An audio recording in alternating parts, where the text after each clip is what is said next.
qu'il est en danger. Si le pécheur ne se repent pas, il est en danger. Parce qu'il peut finalement quoi? Mourir sur le péché et être ressuscité sur le péché. Et ça, c'est ce qu'on appelle une mauvaise fin. Adi ibn Hatim radiyallahu anhu relate que le prophète sallallahu alayhi wa sallam a dit: il n'en est pas un d'entre vous à qui Allah ne s'adressera pas.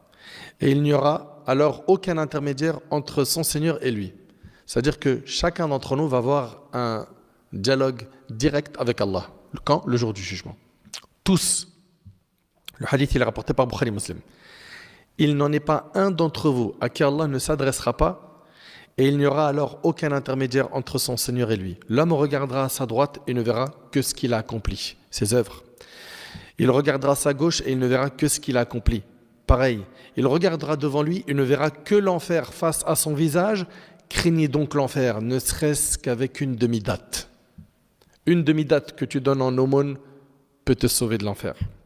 Et celui qui ne trouve rien, que ce soit avec une bonne parole. Subhanallah. La bonne parole, c'est une sadaqa. Tu es récompensé par la bonne parole. Chers frères, chères sœurs, je rappelle les solutions avant de clôturer. Toi qui t'es retrouvé à ne plus pouvoir te détacher de certains péchés, invoque Allah subhanahu wa ta'ala. Prends-toi en main sérieusement et invoque Allah. Et garde en tête qu'Allah tabaraka ta'ala est capable de tout. C'est lui qui guide subhanahu wa ta'ala. Allah ta'ala a guidé dans l'histoire des hommes qui étaient très hostiles à l'islam. Et après, ils sont devenus des grands compagnons du prophète. 2. Augmente ta foi. L'affaire de ta foi, c'est une affaire nécessaire. Le prophète dit: Innal imana yabla kama yabla thawb fajaddidu imanakum. La foi s'use comme s'use le vêtement. Renouvelez votre foi. La foi s'use comme s'use le vêtement. Renouvelez votre foi. Mais c'est une affaire en fait de priorité. Est-ce que ta foi, c'est ta priorité ou c'est plutôt ton compte bancaire, ton compte TikTok, ta chaîne YouTube, ton nom dans le quartier? Elle est où ta priorité?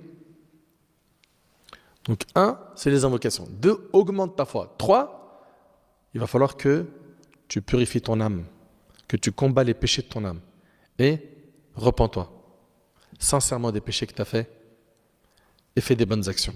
Par ces bonnes actions, Allah subhanahu wa ta'ala, il effacera tes péchés.